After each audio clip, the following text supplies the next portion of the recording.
आज आपण एक ढोबळी मिरचीपासून नवीन रेसिपी बनवत आहोत। त्यासाठी मी ढोबळी मिरची आणि कांदा चौकोन आकारात मोठे मोठे कापून घेतलेले आहे। एक छोटा कांदा घेतलेला आहे, त्याचे बारीक तुकडे केलेले आहेत। टोमॅटो घेतलेला आहे, एक थोडंसं लसूण घेतलेलं आहे।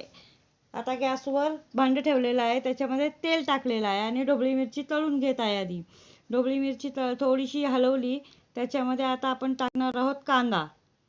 मोठा जो कांदा कापलेला होता तो पण त्याच्याबरोबरच तळून घ्यायचा आहे।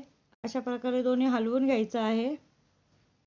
ढोबळी मिरची आणि कांदा 4-5 मिनिटं चांगलं तळून घ्यायचं। तळून झाल्यानंतर ते दोन्ही काढून घ्यायचं। आता व्यवस्थित तळलं गेलं हे। आता परत तेल टाकायचं आहे, त्याच्यामध्ये तेल थोडंसं लागतं। आता त्याच्यामध्ये मी टाकलेला आहे लसूण आम्ही बारीक चिरलेला होता। त्याच्यात मोहरी टाकलेली आहे, जिरं टाकलेलं आहे। ते सगळं व्यवस्थित हलवून घ्यायचं आता आपल्याला।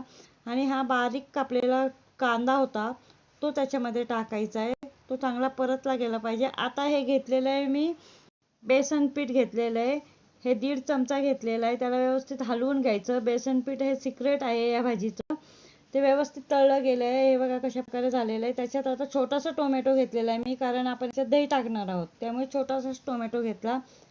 हा मी घेतलेला आहे धने पावडर, लाल तिखट टाकलेलं आहे, त्याच्यात हळद पावडर टाकलेली आहे त्याच्यात, आणि त्याला हलवून घेतलेलं आहे।